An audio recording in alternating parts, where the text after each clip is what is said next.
Hello and welcome to this Regional Studies Association Region, Cities and Industry webinar. My name is Dr. Alex Holmes and I'm the Communications Manager for the RSA, and I'm delighted to be able to welcome you today to this RCI webinar on contemporary South Africa and the political economy of regional development. Now, the reason I am chairing is that, unfortunately, due to technical issues, our speaker and one of our speakers and a discussant have not managed to arrive yet. I believe that the weather is not conducive to Zoom in certain parts of South Africa, but I'm hoping that they will arrive later on.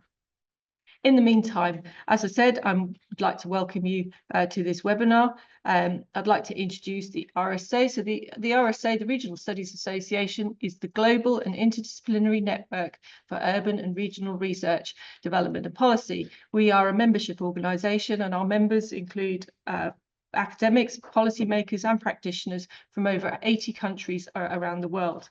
We have membership categories by different career stage, from student up to retired, as well as through different country bands.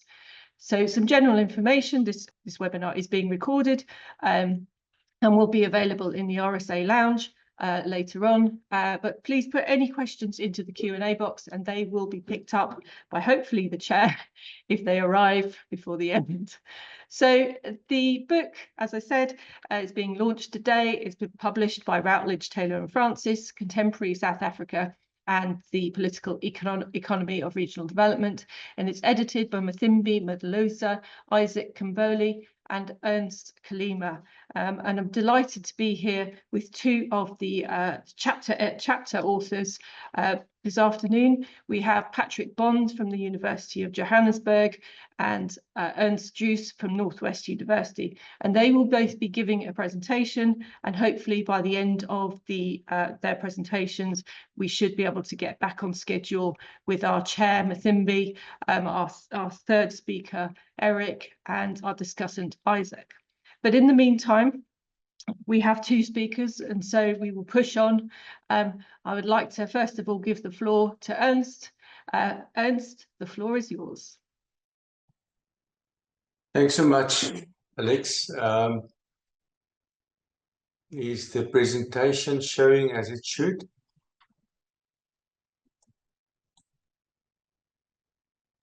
If you could switch over from presenter mode for me, please, Ernst.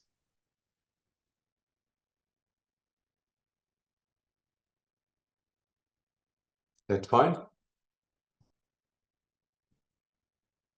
Thank you. You will just see my presentation. The theme is different from the one in the program. I think something slipped in there, but this is one of the chapters in the book, and you'll see the main buzzwords there being economic development corridors in South Africa. So my co-author, Dr. Brandt, may also join us sometime soon during the seminar. So moving on, in terms of what we are talking about today, we all know corridors as a very strong regional planning instrument. It's probably one of the main instruments that we have as policymakers that is useful and has been shown to be very successful if applied correctly. And the focus of this chapter specifically is on certain sections of corridors identified in South Africa in terms of national spatial planning. And very broadly, our empirical approach involved looking at the classification of nodes in the relevant case studies, looking at the dominance of these nodes relative to each other, assessing their connectivity, and evaluating their potential for spatial targeting. You will excuse me as I move around. I have different screens that I'm working on, so don't mind that, please. So in terms of national development, we're a developing country, part of a developing continent, and one of the main goals in every developing country, of course, reflects on the eradication of inequality, looking at unemployment, stimulating the local economy, and a more inclusive and dynamic economic situation. Corridors are very strong instruments to reduce regional disparities. That's where it came from. Many decades ago, after the Second World War, that was why they were used to reduce these regional disparities. So it's a critical component of regional policy and regional planning, and it also has the potential to attract new businesses and industries to selected areas where necessary. The goal of today is more for discussion. I won't take time looking at the theory and the relevant literature relevant to this chapter and to this study in general. We all know theory on economic spaces, central place, new economic geographies, core periphery, etc. I won't go into the details of those theories.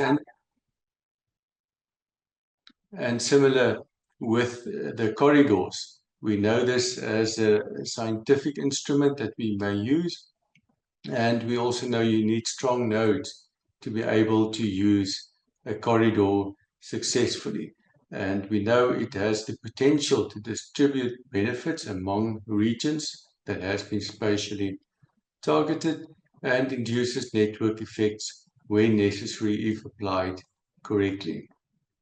We looked at a few international case studies as well.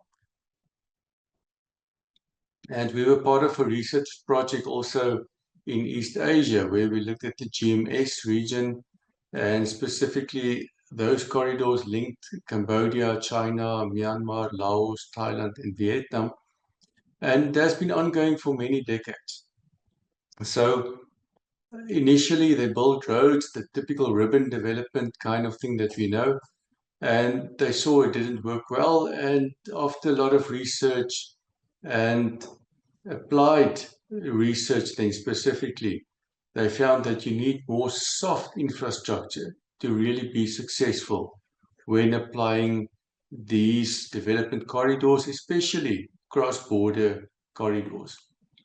Similar to that, the European Union, of course, is very strong in terms of applying development corridors. They also differentiate between core networks, comprehensive networks, the latter looking at inclusivity and the former looking at distributing the strongest forces from the main nodes in the union. So lessons learned from these case studies is that, of course, infrastructure alone isn't sufficient. That was especially what we learned from the GMS corridor, and you need well-designed networks and urban systems to support this kind of development policy and initiative. Looking to our study area, South Africa, we have numerous national policies and pieces of legislation that are relevant to spatial planning, to regional development, and in this instance also then to national corridors. Most recently, the NSDF, our National Spatial Development Framework, was promulgated in 2023, and that is basically a master plan or development plan for the whole of the country. It also has a strong focus on development corridors, as I'll show you in the following slides. There are various other sectoral policies and plans and pieces of legislation which form part of the research, but I won't delve into those in terms of detail for now. As some of you may know then, of course, this is just an extract from the NSDF of 2023. And to orientate you, this is our main economic hub in South Africa, the so-called Gauteng region. It encompasses 3 metropolitan areas, that is Pretoria, Joburg, and Ekurhuleni. And then we have the Tequini or Durban metropolitan area to the east, and of course Cape Town to the southwest. And I'll show you a bit more detail. in terms of the following slides of what is necessary and relevant for this presentation. We focus on two corridors, and I'll show you that on the next slide. First one is then the Durban-Gauteng corridor, and the second one is the Maputo corridor, which links South Africa's economic hub to Mozambique. This extract from the SDF shows that more clearly, and you'll see we have the Gauteng region here, where we indicated previously, the main economic hub. Then the southwards corridor towards Durban, eThekwini, and then the eastwards towards Mbombela and towards Maputo and Mozambique, and westwards towards Rustenburg and Mahikeng. You will also see from this key that the main corridors in terms of national planning at the moment reflect this corridor between Gauteng and eThekwini. And the second one, also of importance for our study, is the linkage to Richards Bay, a big port on the eastern side of South Africa. Then there's various other corridors and nodes identified here. And I think the next speaker will also reflect on the IDZs, special economic zones, but I'm sure he will indicate that where relevant. So our focus for this chapter and this study reflected the following. We focus specifically on the capital city, Mahikeng, in the west up to Gauteng, and then moving eastwards towards Mbombela was the one portion of the corridor that we analyzed, and the second portion also from Mahikeng through Gauteng and southwards towards Harrismith, Pietermaritzburg, Durban, and Richards Bay. So these are the two main focus areas for our specific study and our specific chapter that we are reflecting on. The main nodes, the main key components of this research reflects then the corridors in terms of the following cities. On the Durban Free State corridor, you have the general metropolitan areas, Joburg, Pretoria, Durban, and as secondary nodes, you have Rustenburg, Pietermaritzburg, Richards Bay. And on the east-west corridor, again, you have the main metropolitan areas, and Middelburg and Rustenburg then as secondary cities. Then we looked at the strength of these nodes, and that's one of the key components of this empirical section. Various indicators or indexes that we use to compile economic impact factor as such for each of these nodes or cities, and then very strong in terms of this index was the Durban-Stanger area. Again, the Gauteng area consisting of the three metropolitan nodes, and then secondary we had Rustenburg and Pietermaritzburg came out very strong. Also relevant to our analysis was the diversification index. We all know what that is, and that is a critical component of sustainability and resilience, of course, in terms of regional planning. In terms of connectivity, and this is very important, is the attraction forces. So what's the force between these nodes, and what's the impact of distance? We all know the gravity models, and this is what we worked with in terms of this empirical section. Again, compiling a kind of index, which we call the linked demand value, which quantifies the corridor strength between various nodes. They also reflect on the structure of these regions' nodes, whether it be monocentric or polycentric, and I'll talk to that a bit more later on. Putting all these indexes together, looking at the results, of course, we have the linked demand value, very strong in terms of the north-south corridor, is the metropolitan zone in Gauteng, and Durban comes out very strong. On the east-west corridor, Again, we have the Gauteng region, very strong. And then the secondary city, Witbank, Middelburg, also very strong to the east of the Gauteng region, which then impacted on what zone specifically should be prioritized. And that was one of the main aims of the study. Now, I'll show you the results rather than just indicating them. So if we look at the map to the left, you will see on the coast we have a very strong Durban and Richards Bay corridor from the empirical results indicating all those indexes simultaneously. And similarly, a very strong corridor towards Pietermaritzburg. On the northern side, if we zoom into the map on the right, you'll see a very strong corridor between the main metropolitan nodes and Emalahleni or Witbank Middelburg, and again to the west with Rustenburg. So that's basically the results of our empirical section, is saying we have to focus on these components of national corridors first before we move on to secondary and tertiary components of corridor development. So lastly, and moving towards the end of the presentation, basically then saying we need to have a more diversified context in terms of the structure of these metropolitan areas specifically. They are dominant, the metropolitan areas, especially in Gauteng, the Pretoria, Joburg, Ekurhuleni, are very dominant, but the benefits are diminished beyond 150 kilometers. So they are very strong within that radius, but then it diminishes very, very strongly and along those corridors.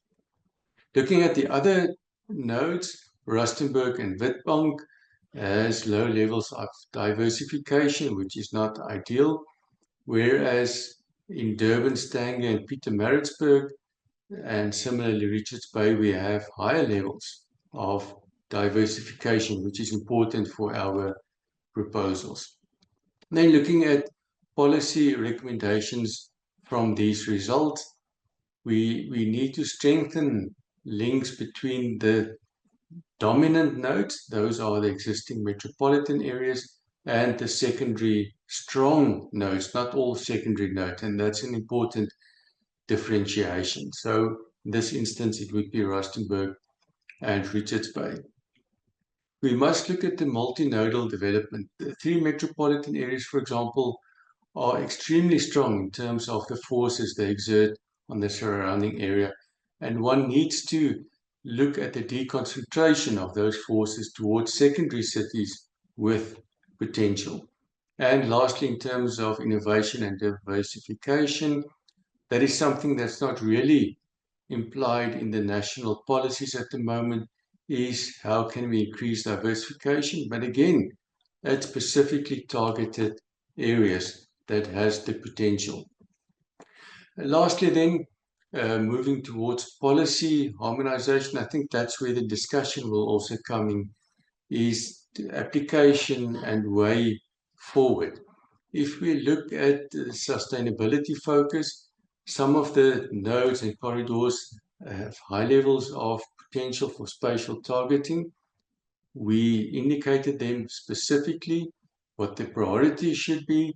And then lastly, I think before we discuss then or move on towards the next presentation, is one must have evidence-based policies and strategies. I think that's why we are around the table or in this webinar, is we believe in evidence-based research, and that must be applied. And that's the missing link always that we struggle with. And I think that should be the way forward, is to have this applied. Chair, thank you. That is my presentation. I have one or two points that I think we can use for the discussion later on. But from my side, that's the presentation. Thanks so much. Thank you so much, Ernest, and good afternoon to everyone. My name is Methembe Mdlalose, and I wish to apologize. We had a bit of a pothole here, but fortunately we are here now, and I just needed to use this opportunity to actually outline what we're going to be doing, because obviously we were a bit late, hence Ernst has started. But yeah, we are back on track. So I just want to use this opportunity to just get everyone back on the rail. As my introduction says, my name is Methembe Mdlalose. I'm employed as a senior lecturer within the discipline of development study at the University of KwaZulu-Natal. I also have my co-editors here, Professor Ernst Kalema, who is a professor in the discipline of community development at the University of KwaZulu-Natal. He's also the Deputy Vice Chancellor of the Law and Management College in UKZN. Our third co-editor is Professor Isaac Khambule. He's a professor at the University of Johannesburg, teaching political economy. So I think what I will start with is just mainly going through our speakers and then just providing a brief overview of who they are and what they do. So since Ernst has started, I'm just gonna use my notes and actually go to his profile and just profile him quickly. Even though I wasn't going to start with him, but now I have to. Okay, so Ernst is a member of the South African Council for Planners, the South African Planning Institute, and the International Society of Urban Regional Planners. He holds a position of professor in the departments of urban and regional planning at the Northwest University. He is a C2 rated researcher with the National Research Foundation and has research focused on strategic planning, regional policy, and planning legislation. So yeah, colleagues, I know that you guys have got very long CVs, but I'm just gonna try and be as brief as possible. Okay, so I've obviously mentioned Professor Khambule. We also have our speaker who was meant to start, but I think we can just give him an opportunity just after this, where he can just give us an overview of the events. We've got our Dr.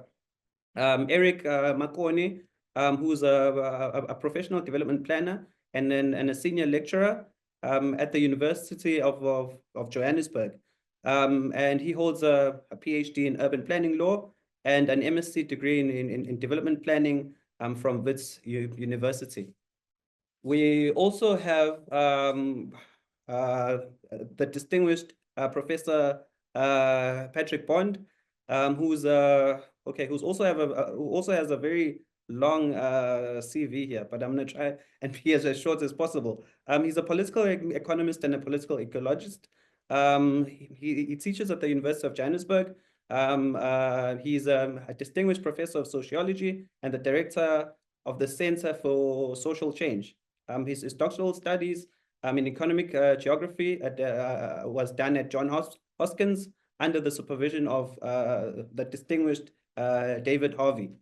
So I'm sure that we're all aware of why we're here today, and it is not just a launch or the launch of the book Contemporary South Africa and the Political Economy of Development in South Africa that we're looking at, but we're also looking at topical issues that frame how regional development is evolving over time. So hence we have decided to include our contributors here who not only speak about their chapters, but also speak about current issues that obviously we are seeing with the change in regional developments across the board.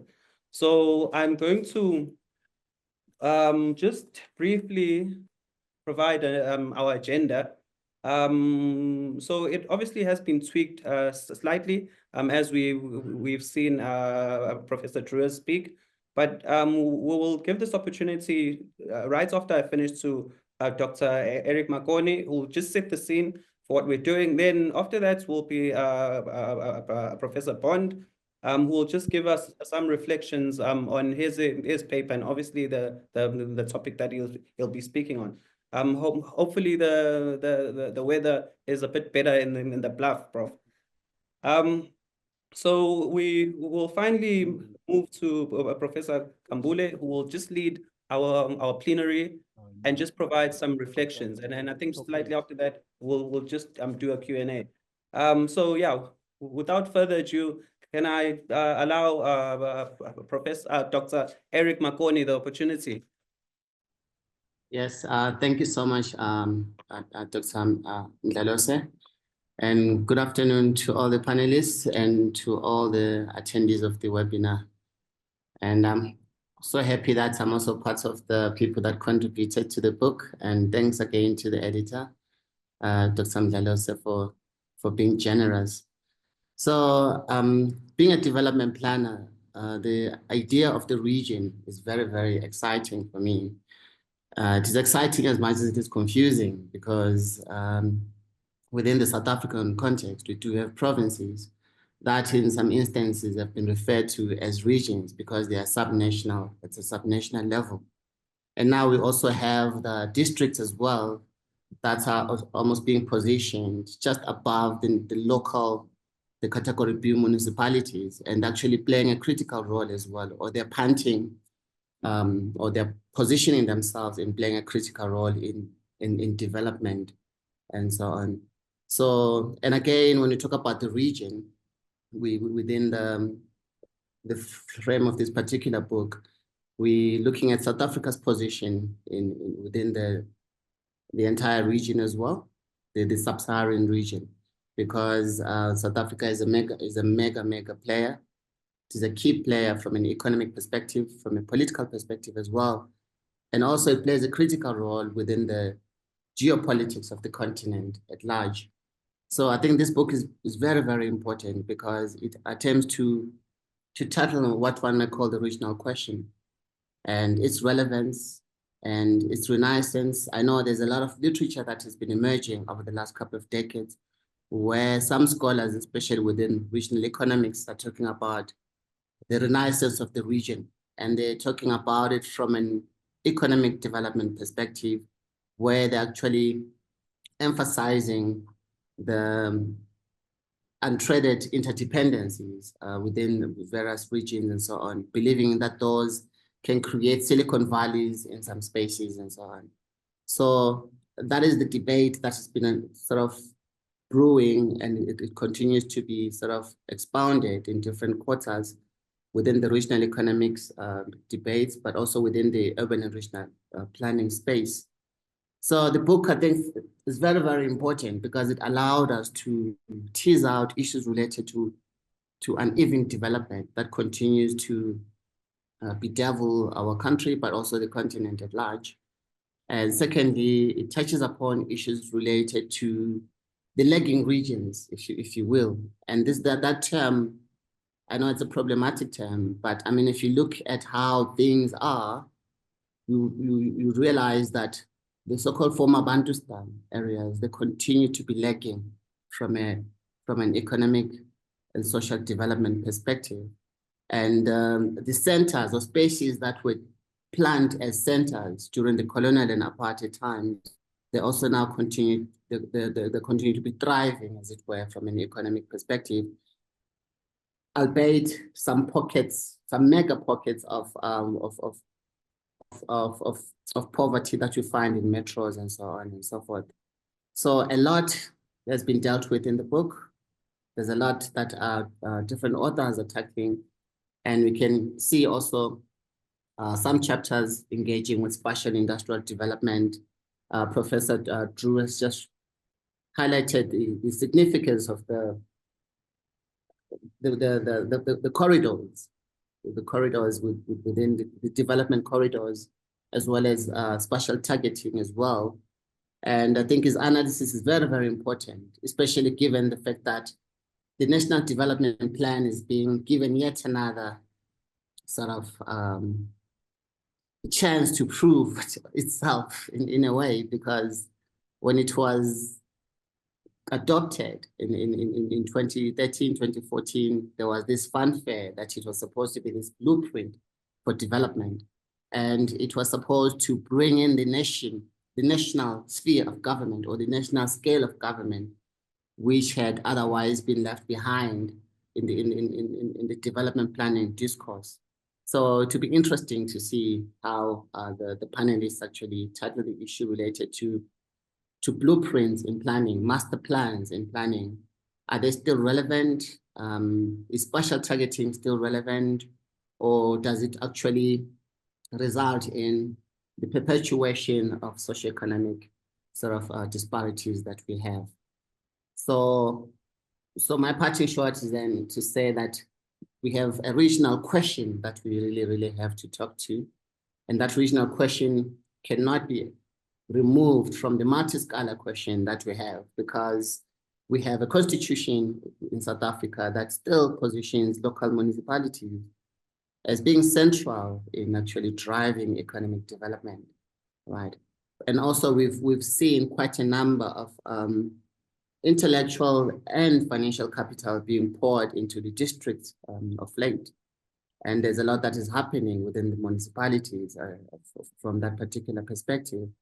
So one is to learn then how these policies that are well-intentioned are going to result in development at large. And also the issue of the provinces and provincial scale planning has been very silent over the last couple of years, because provinces are by nature, at least in the South African context, a result or a product of a political compromise. So we continue to grapple with that, even from an economic development perspective. And interestingly, what you've also witnessed of late is the emergence of the city regions as one of the sort of scales that is deemed to actually create this cross-border kind of development that will take into account the formerly marginalized spaces, the former Bantustan and the former township, that townships and so on and so forth. So on that note, I think maybe I should, my time is up. Basically, my role was just to say a few words and maybe just to give it to the experts, maybe to extrapolate further. Thank you so much, Dr. Thank you so much, Dr. Makoni. That's a very strong foundation, and it obviously emphasizes how layered and how urgent this matter of regions is. I'm going to give Professor Bond an opportunity to give us just an overview of his chapter, which focused on developments or underdevelopments at South Africa's largest in the industrial mega projects. Then he will, of course, look at the broader question for today's webinar, which is regional economic developments in the era of deglobalization. Over to you, Prof. Well, thank you very much, Methembe, and great to be here in Durban with you. And Ernst, nice to meet you. Eric, thanks. Also, Alex, the whole RSA team.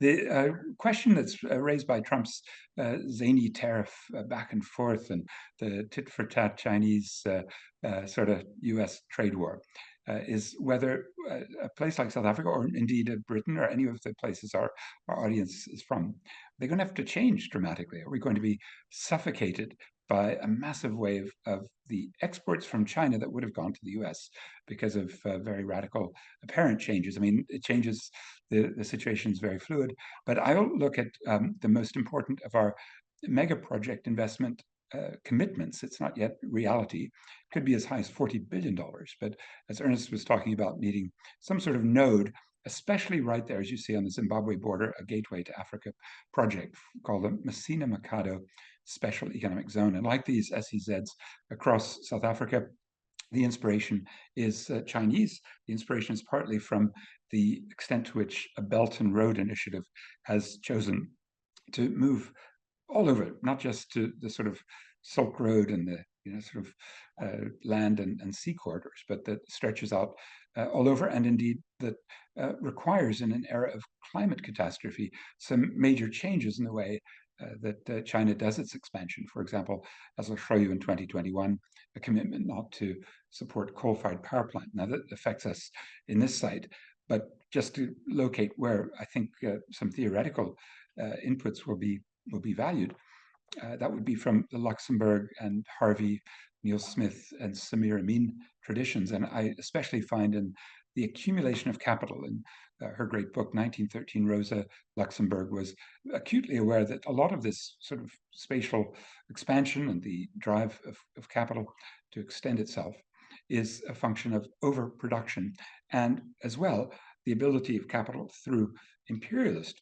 processes, the ability to match capital with non-capitalist relations and therefore eat them up, as she put it. And only the continuous and progressive disintegration of non-capitalist relations makes accumulation of capital possible. And that's where we will see in a moment some of the interesting forms of resistance from conservationists, from local residents, and also from those of us concerned with the climate catastrophe.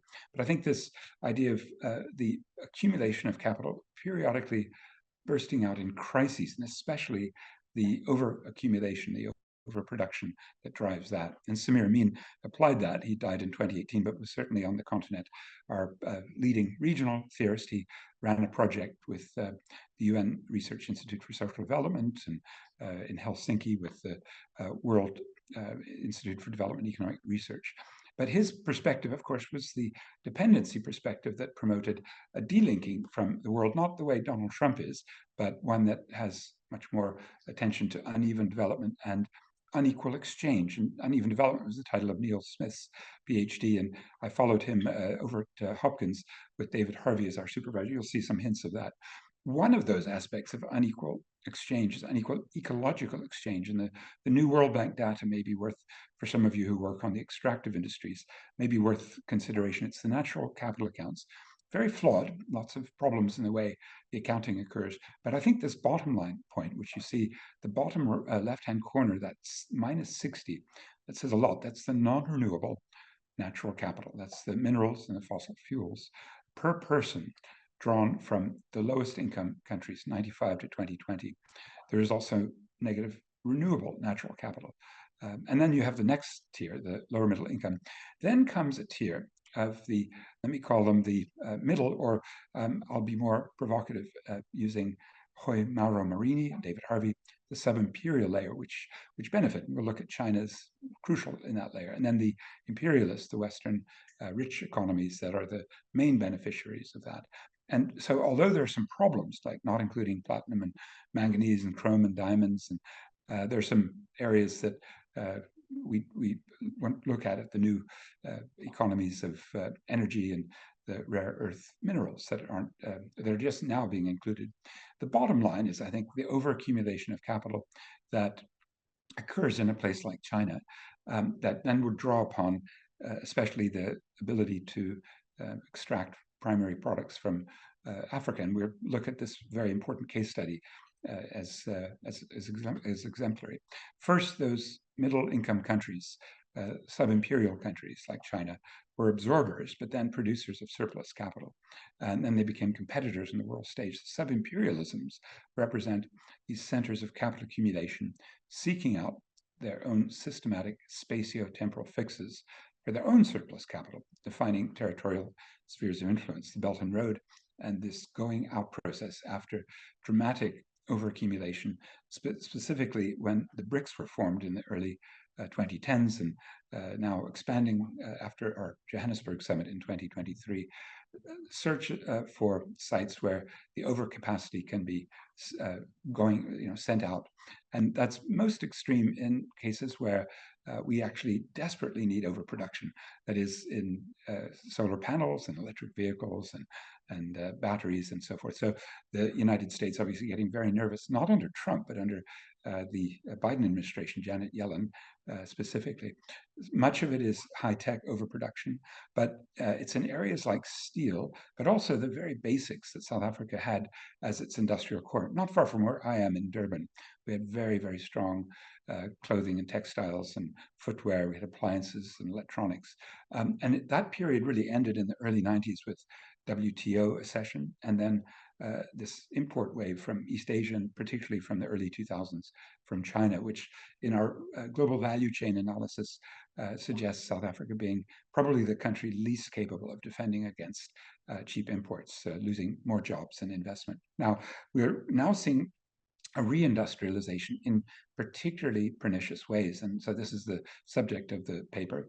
In the particular site about 1 hour south of the Zimbabwe border, which is just above a place that used to be called Louis Trichardt, now Makado. And there had been estimates as much as 40 billion, but currently a figure that is still bandied about $10 billion of potential investment. But it's very high carbon. And we're at a point where South Africa is the third highest CO2 emitter per person per unit of GDP. Only the Czech Republic and Kazakhstan are higher using that category.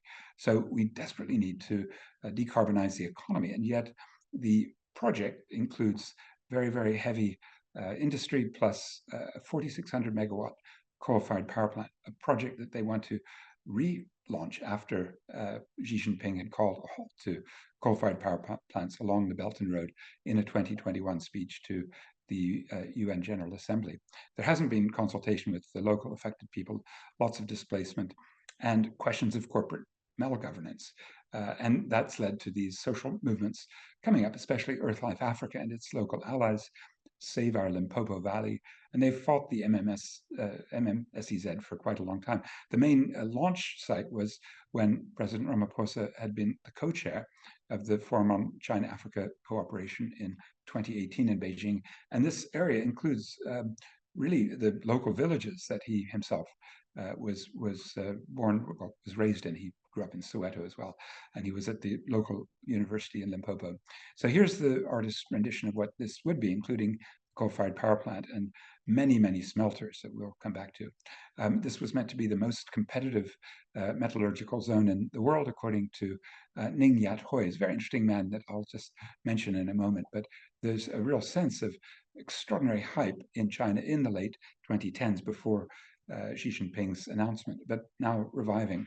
There you see Ning Yat Hoi. He was wanted by Interpol at the same time that our Trade and Industry Minister, Rob Davies, gave him permission to do this mega project. And he was basically convicted or under prosecution for fraud in mining in Zimbabwe, and even in the London courts that held up that. So lots of concern about that, but nevertheless, he did a very good job, you can see, in gathering together his Chinese allies. But it really did depend upon this 4,600 megawatt coal-fired power plant.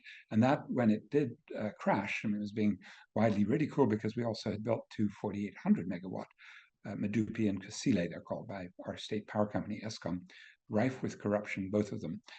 So it was irrational, but it still went ahead until that point at which Xi Jinping called it off. However, the update on this is that the ideal of having big smelters, big projects that would compete for, let's say, displacing that overaccumulation, like ferrochrome and steel, does mean a major energy source is needed, not just what they wanted to replace it with, which was solar.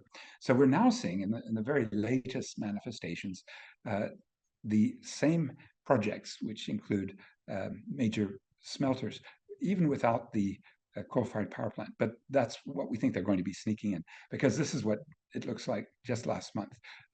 The beautiful terrain of the Mthembe biosphere, it's a UN-recognized ecological site, being torn up with brand new coal pits that are being dug. Now, what I'll just conclude with is our attempts through social movements and environmental activists and conservationists. Often are, you can imagine the white, wealthy conservationists who keep game parks and all the rest of it.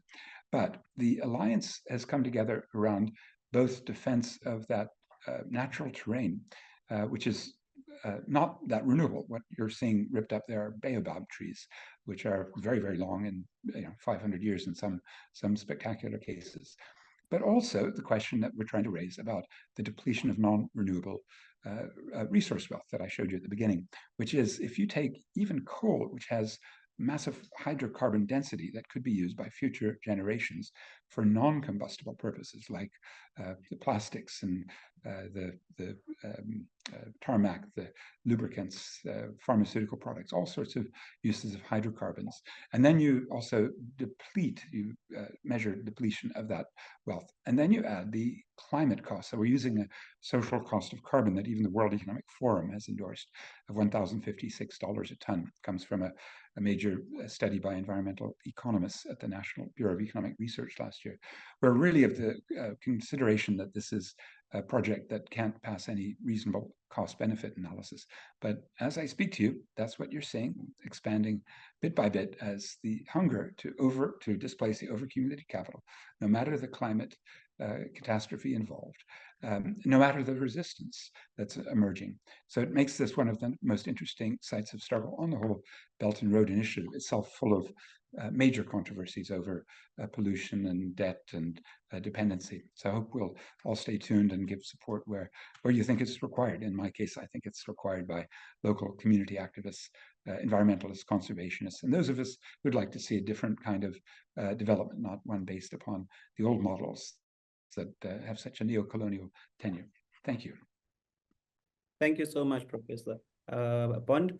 I'll just wait for questions that we will be getting from our guests, which will obviously be directed to Professor Drewers and Professor Bond. But I think in the meantime, let me just give Professor Khambule the opportunity to have a moment where he poses a question to the panelists as well. Professor Mdlalose, I hope I'm audible that side. Thank you so much, colleagues. And I must also start by thanking both presenters for the great job that they've done in terms of what they were sharing with us today, particularly focusing on place-based development and as well as corridors in South Africa, and as well of which was done by Professor Cruz and as well as Professor Bond for focusing on the issue of special economic zones in South Africa. But I'd just like to first start by reflecting on the first presentation, because I think it touches on the core issues that at South Africa's development, and as we see the current development impasse that we are facing and the role that is supposed to be played by corridors. I mean, particularly in this case, in terms of rebalancing development. And we've seen certain successes if we look at the Gauteng city region, of which then also encompasses of nearing or nearby provinces such as your Mpumalanga and as well as your Northwest. But in looking at that particular growth and development, because of which has been led mainly by Johannesburg, and as to how it ended up connecting these particular provinces, we see an important lesson in terms of how diversifying the economies of metros has particular benefits. And one of the key things that we also see is, I mean, to this particular day, the Gauteng Metro or the Gauteng province on its own contributes 33% of our GDP, of which is something that is going to be the case for the next, I don't know how many years. But in as much as that has been the case, we also see that these particular corridors, particularly if you look at the Durban-Maputo corridors, that is one of the most important corridors for South Africa, because it is able to transverse between South Africa and as well as Maputo, and at the same time also transport you from Durban to other countries such as Lesotho, and as well as within Johannesburg in terms of the transportation of goods and services. And it has been at the core of developing South Africa's infrastructure and stimulating a lot of trade between the two countries.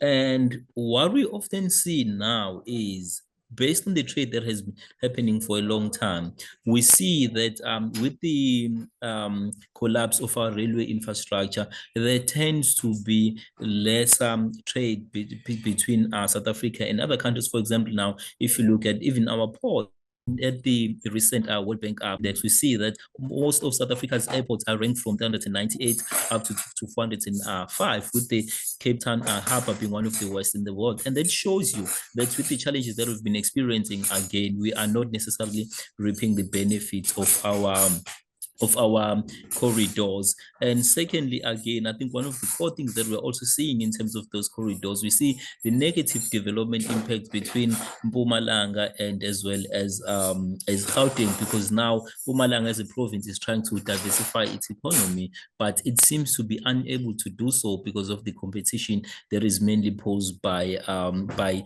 Gauteng province because of its economic might and as well as infrastructure. But if we also focus on core issues that were mentioned by Professor Bond, again related to the issue of special economic zones, the idea is they're supposed to play an important role in terms of revitalizing South Africa's investment, particularly focusing on foreign direct investment. But the case that he has also alluded to of China investing in Limpopo also speak to the idea again to the negative impact of focusing so much on bringing foreign direct investment for our own development, as we see in the case of the SEZ in Limpopo. And this also reminds me of a particular case whereby there was a review of the performance of all our industrial development zones before we shifted to the special economic zones model. And the review basically showed that in terms of incentives that we had given to these particular foreign direct investments, South Africa had not gotten the necessary benefit of value for what the country had put forward. But again, we also see that there were certain challenges that are related to bureaucratic red tape in terms of the slow pace of approvals in terms of investment, and as well as permits, licenses, and clearances in these particular economic zones. But I think that also pushes us to a new direction then of asking if the emerging special economic zones in South Africa are necessarily placed at the right spaces, because we know now we are moving away from certain SEZs that are mainly focusing on exporting or that are mainly within in the coastal areas to certain SEZs such as the one that we have in Tshwane, of whereby we've seen that there's a lot of investment that has been pumped in by the likes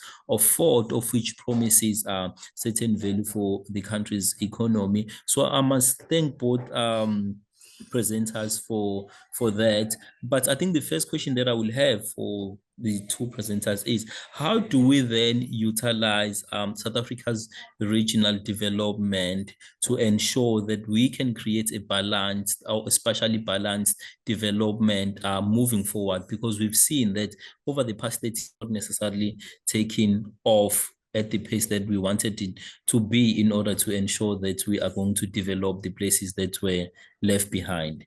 Sorry, yes. I don't know whether you were cut from my side, but for a few moments I couldn't get you. Perhaps you may want to repeat the question again, please. Thank you so much, Prof. Mdlalose. So my question is, how do we then utilize the current landscape in South Africa to ensure that we are creating a spatially even development space? As we've seen that over the last 30 years, South Africa has been trying to balance between space neutral and as well as spatial rebalancing, but those have not necessarily worked. How do we then bring in the issue of place-based development to ensure that we can try to build a South Africa that is spatially and economically diverse, and at the same time there is converging in terms of development? Okay, thank you so much, Prof. I think our speakers got the questions clearly. Colleagues, I'm just going to give Ernest and then Patrick an opportunity to just respond to that. Thank you. I'll take the first bite at the cherry. I think the presentation I did actually answers the question in part. And South Africa has been struggling with this for many, many years. We are trying to do too much everywhere too soon. And I think that's usually a developing country characteristic. And that's why, for this instance, I also indicated that we need to focus on priorities. We're not giving one province the benefit over another. We are looking at the scientific basis of various nodes and potential corridors. And then we should identify something that is feasible. And that is what we try to reflect on in this research.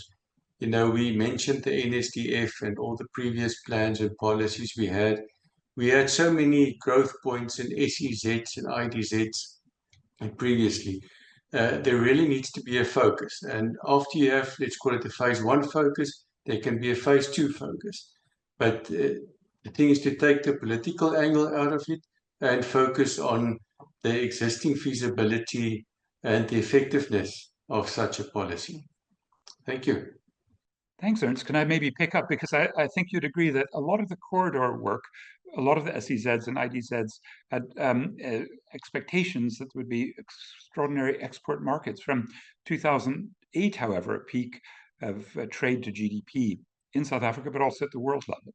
And with the vast output of China, any anticipation of using the corridors, the SEZs, as export platforms has fallen foul. I don't think, therefore, Ernst, if I can disagree in a comradely way, I don't think it's a matter of lack of focus. I think it's a lack of ideological clarity, and it's the, let's say, globalization fetish. So we're in a period, especially since Trump has upended the tariff and taxation system in trade, a period where we can, I think, legitimately rethink what the appropriate partnerships are. Everyone's doing it. I'm very, very much interested in what some of the most adversely affected countries, I mean, Canada most clearly, is going to do to rejig and maybe reconnect more explicitly to the UK and to Europe. But for us, there's an additional need, which is to have local place-based production systems to hire workers and also to meet local basic needs. And it may mean that what our International Trade Administration Commission, ITAC, is already doing, putting tariffs on Chinese exports due to dumping at the most rapid rate, and far more than anywhere else. That may be the way forward, in the spirit that Samir Amin discussed. Now, the one danger of doing that is that then South African capital becomes, as it had attempted to be, a sub-imperial force on the continent through the African Continental Free Trade Agreement, and then the sort of regional bursting of those barriers of spatial constraint that each of the African countries has used, you know, for customs and excise to raise money for their states, then become the site for much more predatory Johannesburg capital of continent. And I think what with our own South African army having just been defeated, both in the Eastern Democratic Republic of the Congo, trying to lay the groundwork for South African mining capital, as well as in northern Mozambique, Cabo Delgado, where the South African National Defense Force was hoping to be rewarded for its role supporting Total Energies and ExxonMobil by having Sasol come in. These are sort of geopolitical aspects of South African sub-imperial capital and a sub-imperial army. That's what we really want to let's say, prevent. And there's a big jingoistic lobby to do just that, in the same way Donald Trump playing as some sort of paleo-conservative isolationist is, as we see in Yemen, or Israel just going full speed ahead with supporting more war. And I think that's actually one of our biggest dilemmas when we look at the kind of corridor approach, which is from the MMSEZ is up through Zimbabwe. The resistance comes, as I've mentioned, from below, but it also is coming from Chinese capital in Zimbabwe. So we mustn't just think of Africa being a place to roll over for regional underdevelopment by South African capital or Chinese capital using South Africa.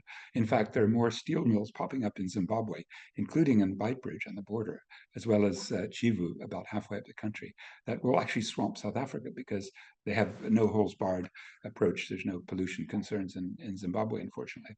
And so the major dilemma is whether we've got any potential with these two kinds of processes of contestation of this new space economy.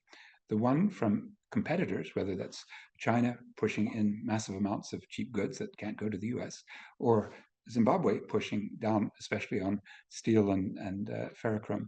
And then from below, as I've suggested, we have the sort of uneven and quite uneasy coalition of poor Black communities, wealthy white conservationists, climate activists, and labor nowhere to be seen. What a mess. And it does suggest to me that we're going to need some national kinds of interventions by progressive forces. Those traditionally you would find in the trade unions with an industrial policy, demands for nationalization, demands to meet basic needs, demands for redistribution of electricity, because everything I've said so far hinges upon there being massive cheap electricity for big smelters and deep mines. And that, of course, we often run into problems with load shedding. So if we look ahead to what sorts of processes then might be really feasible, I think it's probably just going to be slowing it down. We have these movements all over the world slowing down the underdevelopment process because they're anti-extractivist. And in a place like Limpopo, but in so many places in South Africa, that to me is a very healthy phenomenon. It's not reformers of mining. It's not those who'd like to be resource nationalists. It's those who say we have the right to say no. They are explicitly trying to stop this sort of maldevelopment. So more power to them. Thanks. Thank you so much, Prof. Very insightful perspective for our guests today to actually sleep over. I actually have one question that comes from our guests. We've got Jason. So it's a bit long, but I'm going to try and just go through it quickly.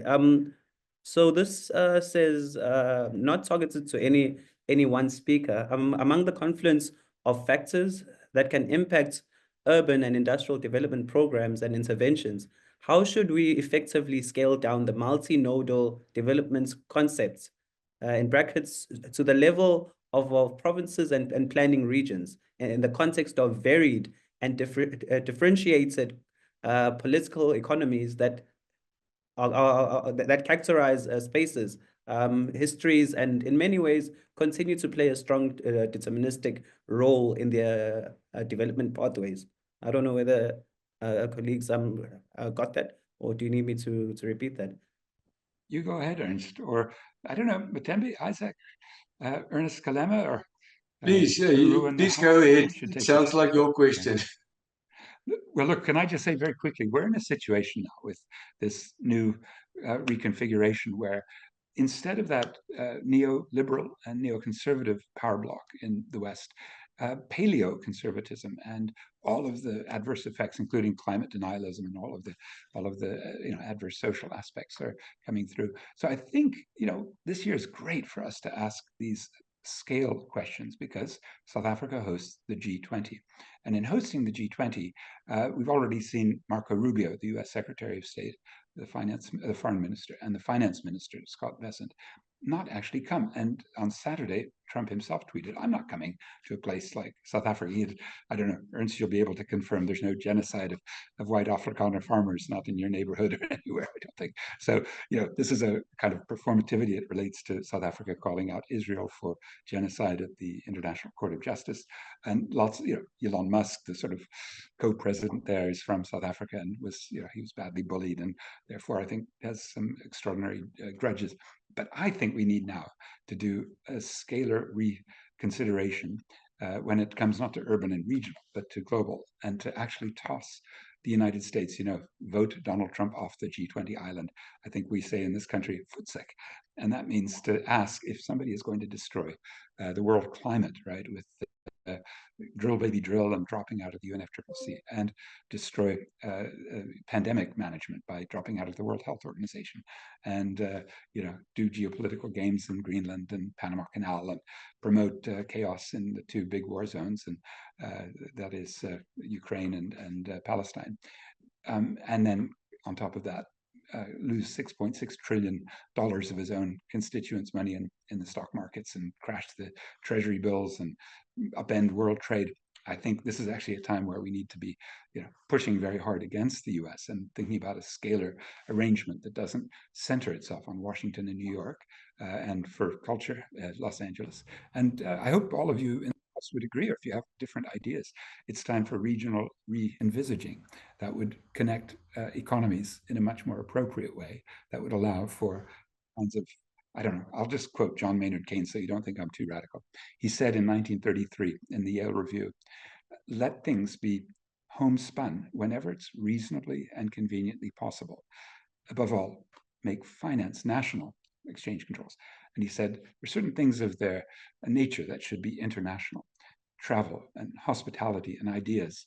And to that I'd add political solidarity, especially with all of you. That's a new scalar way to think about it, one that was very logical in 1933, and that might be again in 2025. Thank you so much, Patrick. Very insightful. I see Professor Kalema, you had a hand up. Yes, no, I just wanted to just to add around the question that Jason is asking is it's quite deep, and it requires much more ventilation from us. I think this is something that we haven't really in the book addressed deeper. So I think maybe what we will need to look at. I'm still digesting the question because it's multi-layered, and I think there's quite a lot there that perhaps in the next round of engagement that we can unpack a bit around. But basically, most of the issues that the book dealt with were around how do we rethink regional development within the continent, within the region, but also understanding the role of South Africa within the continent, but also within the global South, and the geopolitics, with the global geopolitics. And I think this question is a bit, it kind of gets into that, and I think we need to really think about it much more. So thank you. Mine is just a comment around thanking Jason for the question, because it's something that we haven't really deeply thought about in that particular way. Thank you. Thank you so much, Prof. Okay, so I think there aren't any other questions from my side. Alex, I don't know whether we have received any direct messages. No, there are no more questions. I think you could probably wrap it up, Methembe. Okay, super. No, I'm just going to use this opportunity to just thank all of our speakers for this insightful conversation that we've had, albeit with a bit of technical issues that had forced us to rearrange everything. And I feel like this is how the world is rearranging with this neoliberal globalization that's also happening. So I'd also like to thank our audience for attending, and of course for Routledge for making this possible. So the conversation still continues, and it's so interesting with what is going on across the world right now with the new tariffs. I think recently we've heard that the United States has increased tariffs to China with over 200% now. So we're just waiting to see what that will mean for developments in every country. So we obviously are launching a book that has not taken into account what is happening this year, which will be very interesting. So I'm assuming maybe in the next couple of years, we'll probably have to launch a new volume where we actually speak about this era, because it's an unprecedented era. So yeah, let's keep the conversation going, and thank you so much, and until next time, guys.